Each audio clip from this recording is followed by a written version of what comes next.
Hello and welcome back to another Seed Pod episode. Wow, we're already back to another one. We're back to another Time has one. flown. I know it's been a couple weeks. We had some things come up. I've been away. Life happens, right? It does, without fail. Yeah, but we've been trying to keep up with some of our daily Bible reading and discussion, so hopefully you guys are enjoying those. And Shuffle your friends to our reading. So Yeah. It's a good thing to sit down, spend about 20 minutes with Jesus, with some fairly light but nevertheless thought-provoking things. We need more Jesus out there. It's not because we're doing it, because it's Jesus. absolutely. Turn your friends onto it. Yeah. And, do the little heart, care, like, comment, all those kinds of things. Today we're going to be talking about kind of a sensitive topic.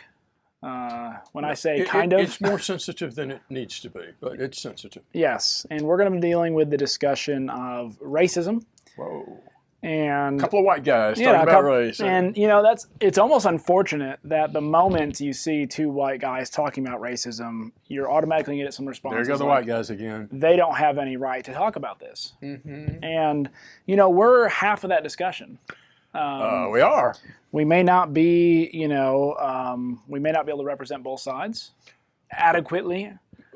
And we do have a point of view, and white people are not homogeneous, but we have a point of view because we're white. That, granted, people who are black and grow up in black culture, they have a point of view as well that we don't have. But together we can kind of see it for its fullness. And actually this week, to kind of help, I want to bring some thoughts up. We were at the school lectureship this week. Sure. Southeast Institute of Biblical Studies. Formerly known as the Institute School of Preaching. Yep. He used to teach there. I was his student, and now we're working together. Yes, we are. We are. And there was a black preacher there, Willie Nettle. He's a great speaker. He spoke on the topic of racism. So I wrote down some notes, and I thought this would be great to have his perspective on some of these things. But another thing that we want to do is because, I don't know, maybe we want to spice things up a little bit. There is a... How spicy do you want to get? There is a trailer coming out of a Showtime documentary series of Everything's Gonna Be All Right. And my wife is calling me, so let me just tell her I'm recording. So she knows. Life happens. We told you that. You do it. Yeah, we're very much chill people when it comes to our videos. See, we're still moving along.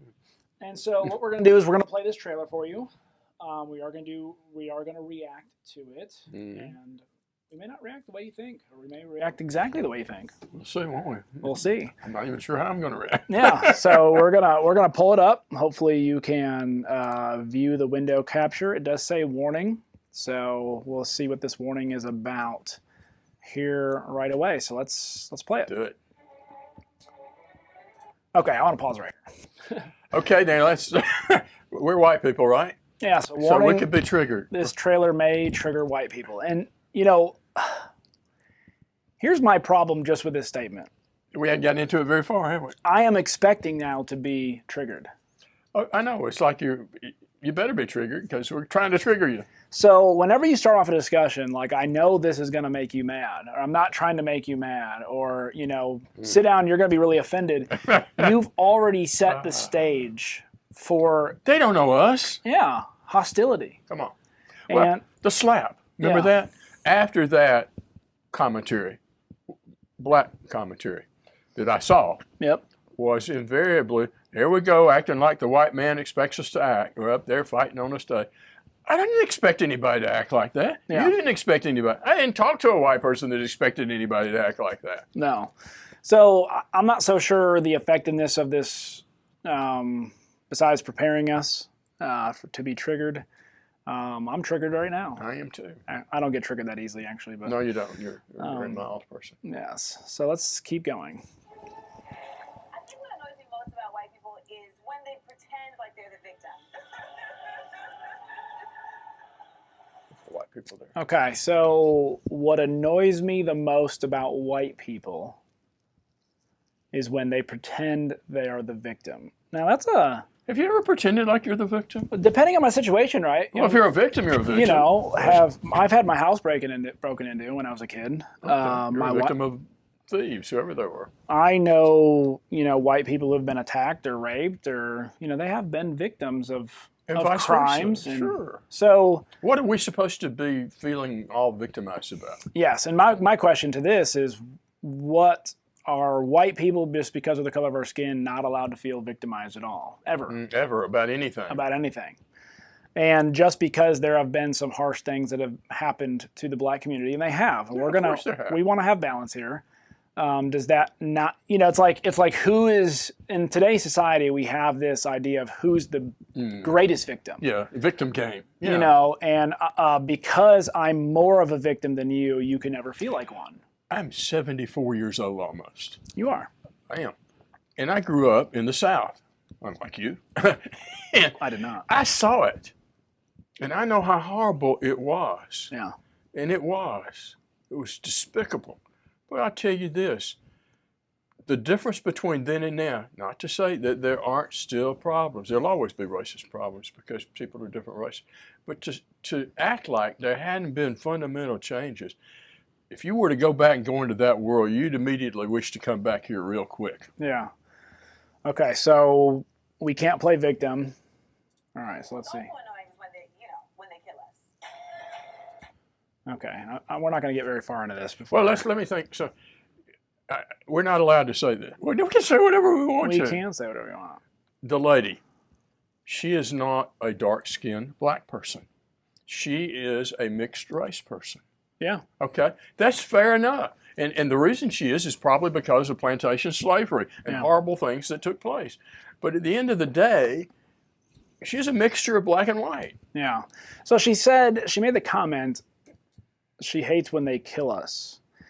And that almost leaves the impression as if like all white people, like me and you are conspiring about who's the next black person we can kill.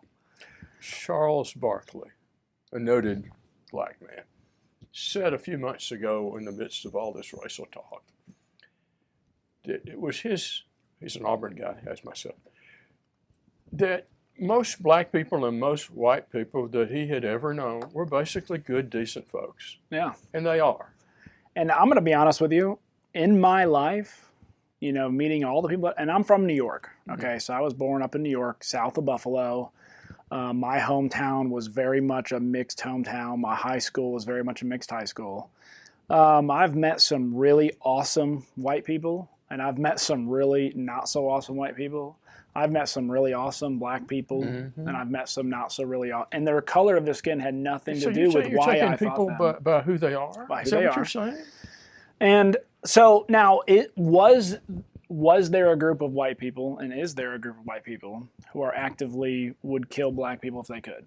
Oh, yeah. There's hatred there. But on the other side of things, I was in St. Vincent, a Caribbean island, in 1969. And they had a chapter, it's kind of strange, of the Black Panthers there. Yeah. And I got railed upon, I got catcalled, I got threatened, I got all kinds of things, simply because I was white. Yeah. And so, once again, we never want to take the actions of some or people in the past and say, these people did this, they're white, all white people think and do this. Just like the same way when something happens in the black community, I've never automatically jumped to, oh, that's just another blackie, or that's just another black person doing black. The squeaky wheel has traditionally gotten the grease. Yeah. And the squeaky wheel isn't the whole thing.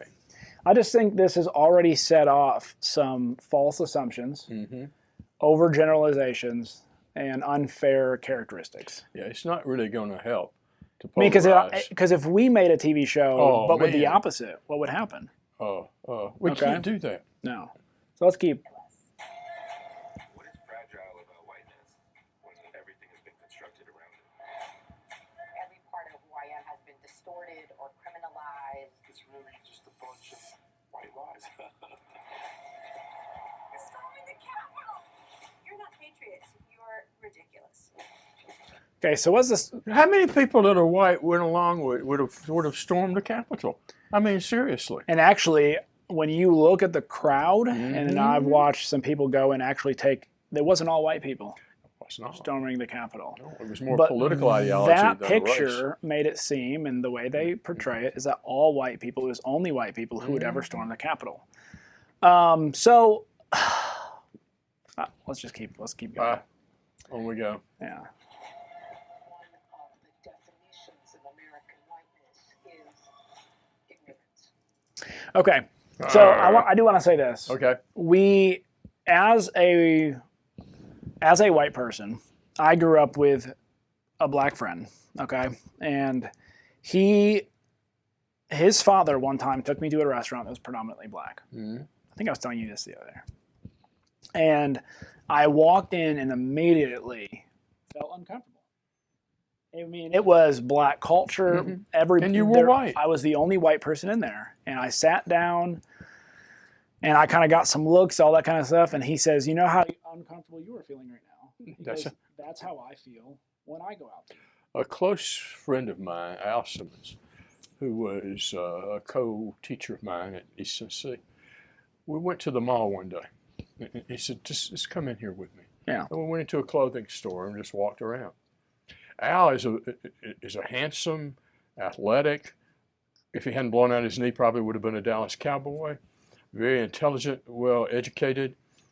And we would just walk around, and every time the two of us were approached by a clerk, they approached me. He said, that's a subtle thing. He said, that's what I live with. Yeah. And that's not right. So that's one of the reasons I want to stop here. I bashed the first half of this video because I think it's set off. Mm-hmm. You know, you want me to be triggered, okay, I'll be triggered. So I'm going to look for things to be triggered about. You know, you've falsely assumed things about me as a person just because of the color of my skin, which is exactly what the black community doesn't want. Right? They don't want us to do the same things, but I do always appreciate, like when I was listening to Willie Nettle Tuesday or Wednesday, I can't remember which day it was, his perspective, him growing up. He's an elderly man. He went through segregation. He went through when they integrated black and white schools together. And he talked about how horrendous integration was because it was a forced thing. Yes. And nobody wanted it on either side. No, really. No. And when they it's like throwing them together, and there was still this divide. Just because you put them in the same room doesn't mean they're going to get along. Washington thought, wow, this would be a great idea. Yeah. It was a horrible idea. And so knowing and feeling and being able to put yourself on the other side is a good thing. I think on both sides. The black community and the entrepreneurship and the black home were in many ways harmed by forced integration. Did we need segregation? Of course not. It was horrible. But at times the cure was almost worse than the disease. Well, and when we have this system of slavery set up and you abolish it, there's always going to be that awkward transition period where like, well, we got to come together sometime. Could it have been better? Absolutely. But it had to happen eventually. Speaking of the North, I was watching I think it was a Ken Burns thing about baseball. Yeah. And there used to be a lot of independent leagues and towns had their own teams and all this kind of stuff. And up in the Midwest, black people playing on white teams was a no. Yeah. If they tried to do it, there was violence, there was hatred, there was this, there were people who said, I'm not going to play on the team with one of them, and all that. That was in the Midwest and the North. So yeah, that kind of stuff should never have been. No. To an extent, if the majority of the culture is white, there will be those people are different. When I was in the Caribbean, I was the different guy because I was white. It wasn't always catcalls or anything like that. It was just I was different. Yeah. So there's a part of it that we can't do anything about. There's a part of it that we can. Yeah. Okay. White people, we are not your problem. You are. Should white people today feel any responsibility for slavery? Hell yeah. Okay, sorry for the language. Didn't realize it was in there. But, you know, it could have been worse. It could have been worse. So I guess I don't understand why I should feel responsibility for something that happened when I was never born. No, I would not. I mean, I might have done it if I was back then, to be just real about it. But I'm not about to be part of anything like that now.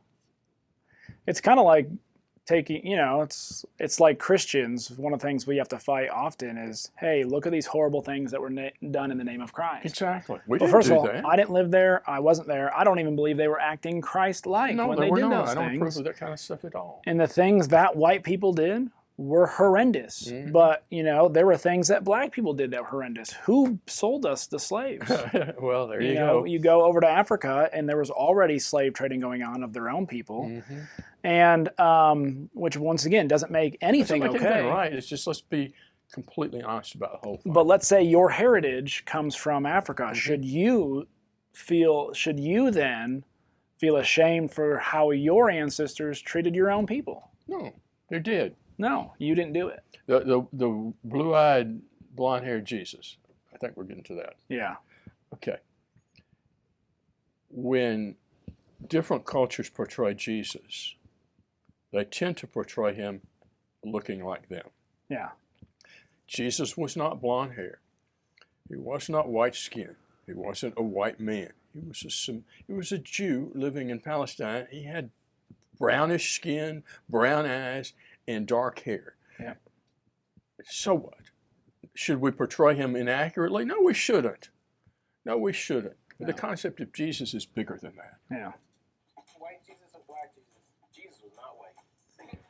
See, they say there's a white Jesus and a black Jesus, and Jesus wasn't white, but Jesus also wasn't black. No, he wasn't black. He wasn't like Ethiopian. Yeah. No, he was a Palestinian. Palestinian, which would have been more brown, a lighter Palestinian brown. Jew. Yeah. Ain't no way Jesus walked around with blonde hair and blue eyes. True. Mm-hmm. White culture fears the end of the world. For us as native people, the end of the world already happened. So what happened to the... And that was horrible what happened to the Absolutely Native horrible. Americans. I can't believe that people actually did that. If I'd have been there, maybe I'd have done it. Who knows? But it was horrible. Absolutely. We wiped out a culture, put them on reservations, and horrible stuff. Symbols and monuments, these are mementos of racism. Bring us after that. I'm not even going to comment on the statue issue.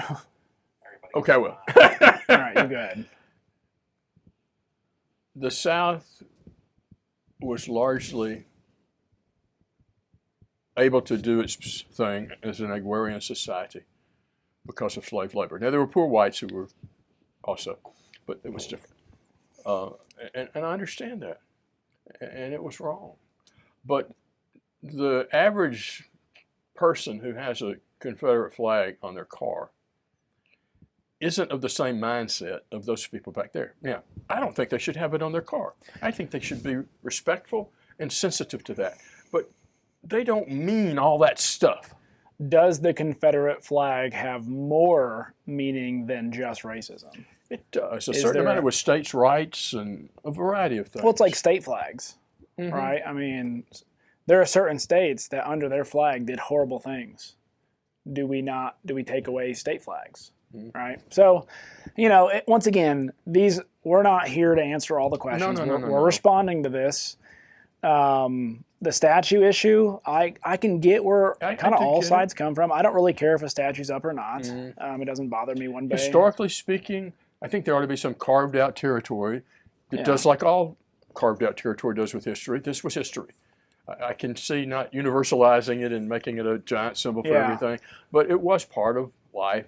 Well, even God had memorials for the Jews to remember what happened here, even if it was good or bad. Let's say a statue represents idolizing a person in a sense, or who propounded slavery. Well, a statue that would show the horrors of slavery, for instance, could be a good thing to remind people. We don't ever want to do that again. Yeah. Or the Holocaust. Yeah, we don't ever want to go there again. And, it's one of the reasons why even like World War II, all the people who've died in wars, you go to D.C. and you get that wall with all the names. That is symbolizing a horrific thing, but it's also honoring those who fought for that. Who often didn't have any choice. Yeah. Disproportionately people of color and poor white people who couldn't buy their way out of it. And whatever, what did we gain by all that? A lot of dead people. Yeah. The truth has to be told about history. I believe that. We need to tell history truly. I understand about Black History Month. Yeah. In another way, I don't. I think black ought to be it's part of what we are. It's part of who we are. And we ought to tell it accurately and truthfully. Yeah. We ought to talk about the people who did amazingly good things, who were people of color. And all of that. It just ought to be in the warp and woof of what we've done. And let's get it right by getting it right. Yeah. And what's not often talked about is the fact that there were a lot of white people who were against slavery and actually helped without. Oh, yes. Probably wouldn't have been able to end it. And they put their lives on the line. Yeah. So not all of us were bad. No. We have to make sure that these these stories are told from our perspective. I agree with that. I agree. There's always hope. You know what I'm saying? We don't give up. It's about obliterating systemic and institutionalized racism. This is a wild place, y'all. It's a wild place. I know Harriet and Frederick be up there just like, what is they gonna do? So Harriet Tubman, and they would probably be thankful for women's right to vote, black right to vote, slavery being abolished, They know a little worse. no longer having to sit on the back of the bus. I Black remember the people. back of the bus stuff. I mean, does that mean there aren't any vestiges of racism and there aren't any discriminatory things that go on to some extent? Well, that's not true. There are some, but comparatively speaking, let's at least acknowledge that we've come an awful long way. We've come a long way. And by the way, we are one of the few cultures that abolished racism legally without having to be conquered. Most places, whenever you see in any other country in history, you won't see slavery being abolished without some kind of. It wasn't easy to do. No. I mean, if you go back to there, you look at the meanness that was present and what had to happen politically and how much opposition, horrible opposition, terrible things said. But some people had the courage to do it. Yeah. I mean, I would just hate to be like, and usually when they're probably saying white people, they're talking about American white people, right? Because obviously, there are other white people. Go to Norway, they didn't enslave. Everybody's white over there. But there are slaves throughout still in Africa. There is still slavery. And yet, we're not talking about that. But just because of the color of our skin, you're not born racist, right? You look at a little baby. I do this from time to time for a lot of reasons. It's horrible what adults do to those little guys. Absolutely. By feeding them junk, all kind of junk. And they grow up, and we need to remember they used to be somebody's little boy or little girl. Yeah, absolutely.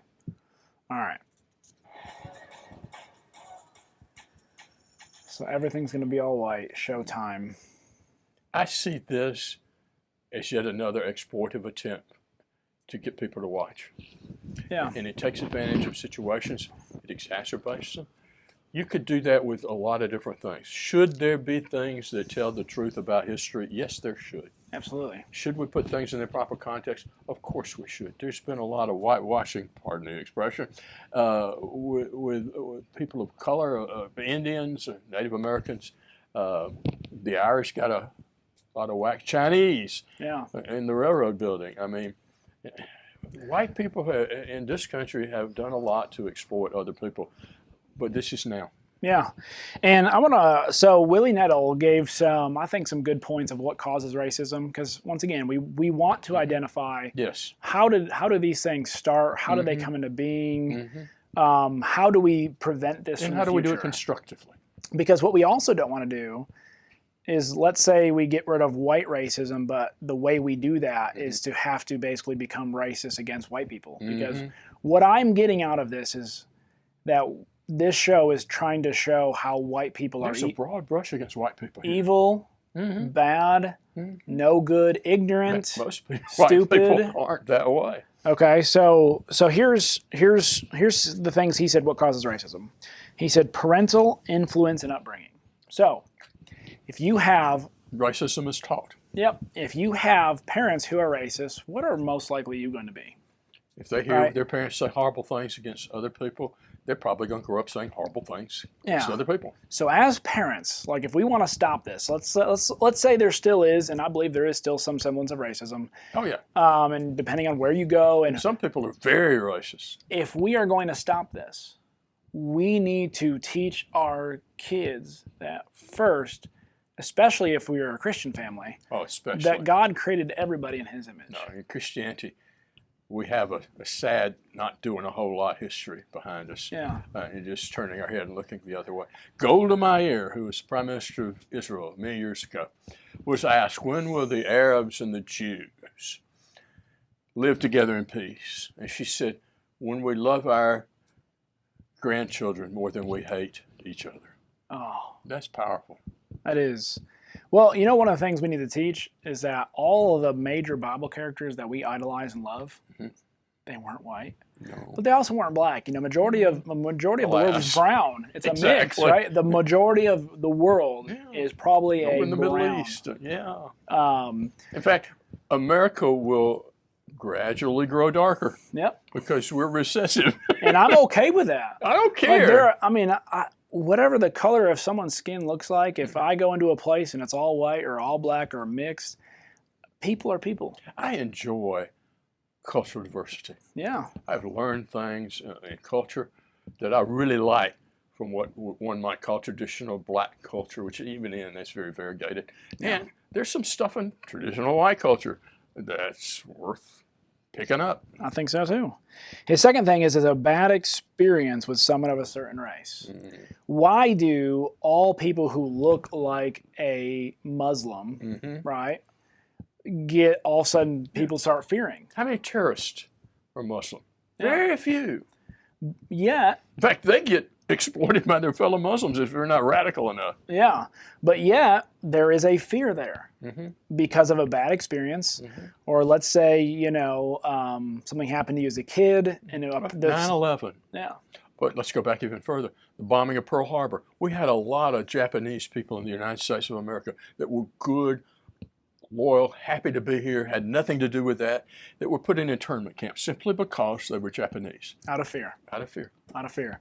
You know what's funny about that? I was over at the Science Museum over in Oak Ridge, and they happened to be playing Pearl Harbor and the bombing of Nagasaki. Yeah. And the whole room was Japanese people watching it. And I was sitting in there with a bunch of Japanese people, and they were like laughing and talking and like nothing. My youngest son was a Marine, and he was stationed for a time in Okinawa and in Japan. And he visited Nagasaki, and he said he felt absolutely no ill will from anybody in Japan. That's awesome. So bad experience with someone of a certain race. And once again, same thing with this. We can't allow a bad experience of history, what white people did in the past, to affect your view of them now. If you do, you will always see white people as racist. Because that will always be there as a negative thing. Yeah. Why, and here's my question, why do white people have to change their perspective on how they feel about black people, but black people don't have to change their perspective of how they feel about white people? As a Christian, you need to meet in a Jesus center. And what would be great is if you had a TV series where a black individual and a white individual sat down and they discussed these things, because you're a lot less apt to throw someone under the bus when they're sitting right on the looking at somebody in the eye. And you're actually trying to make progress, not make a TV show. Yeah. Right? There are different races. There are different cultures. There is even a fairness to human. Some of the funniest things I've heard are black people talking about white people, because we can be incredibly funny. And they didn't mean it in a derogatory way. We can just be incredibly funny sometimes. But it goes both ways. Yep. Now, can that be demeaning and ugly and nasty? Of course it can. And it has no business in anything. Back to 1986, I come from New Zealand to teach at East Tennessee School of Preaching Mission. In the first year class that I'm teaching, one of the gentlemen later became a coworker of mine, Lonnie Smith. He spoke at the lectureship the other day. Lonnie came to me one day, and he said, you know, he had a roommate, I won't call his name, they were both black. And he said, so-and-so is upset because we've got, I think it was 4 black students in the school. And he said, we don't have any black instructors. And he's really upset. And so Lonnie and I came up with this thing. I said, would you tell him that I'm black? I know I'm fair-skinned, and I'm tired of people not acknowledging my blackness, because there are very fair-skinned black people. And so Lonnie told him that. He came to, you got to admit, you look white. But his whole perspective of me changed. Yeah. I finally couldn't take it anymore. I just said, okay, I'm white. That was funny. It wasn't ugly. It wasn't nasty. It's just racial humor that's funny. Yeah. And, you know, sometimes that cuts through.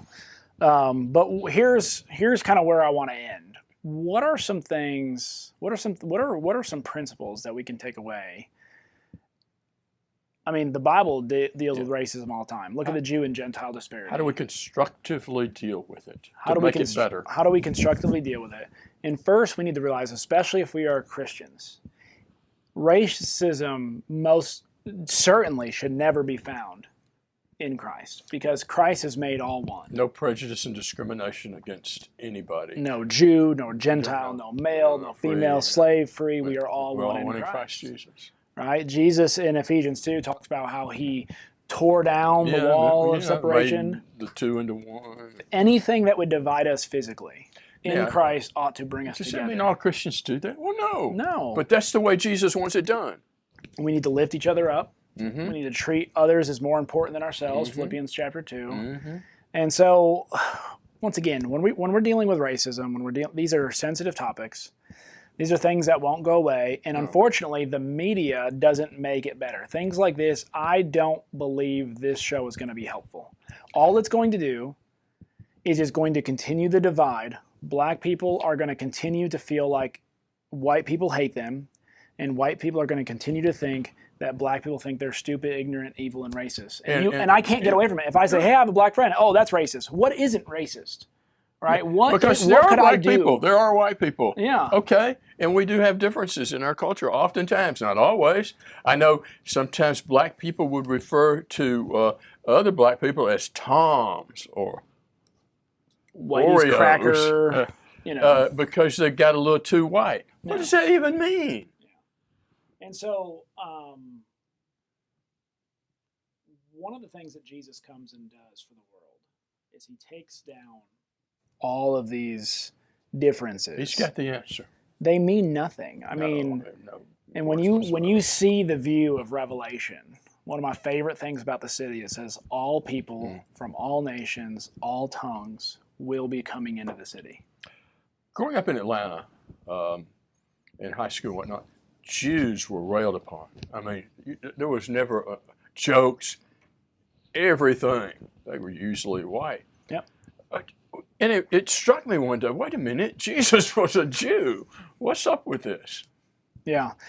I think one of the cool points that Willie made, and he was talking about how we can help this, and he says our job is not to create unity, but to sustain unity. Jesus has already created unity. Ah, good. In Jesus, already created. Our job is just to uphold it. Hold that up. And the way we uphold it is to tolerate one another, to love one another, to show kindness to one another.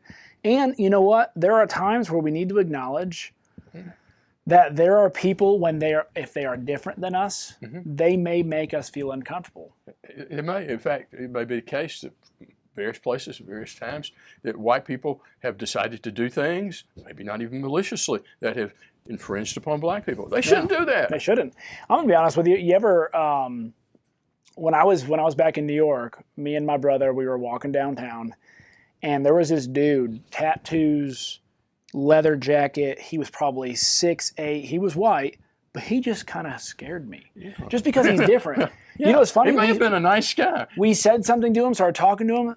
I'm like, why was I ever scared of this guy? So sometimes there may be, it's give it a shot. Give it a shot. Talk to each other. Open up the dialogue. Have communication, and you will be surprised that you have more in common than differences. What you said a minute ago, when you're looking at somebody in the eye, a lot of that stuff you say when you're off to the side, you're not going to say, and you can actually have a constructive, get to know each other better dialogue. Yeah, true. So once again, I'm not going to go too far. We wanted to respond to everything's going to be all white this showtime. It'll be interesting to watch some of this. I plan to probably watch at least a couple episodes.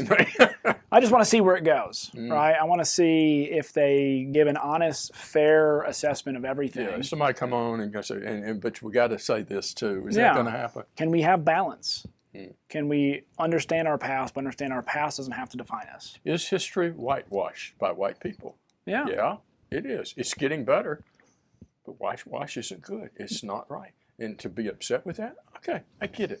But most white people aren't in some plot to do that. No. Let's make it better. Yep. Let's make it better. Open communication. So that's our podcast for today.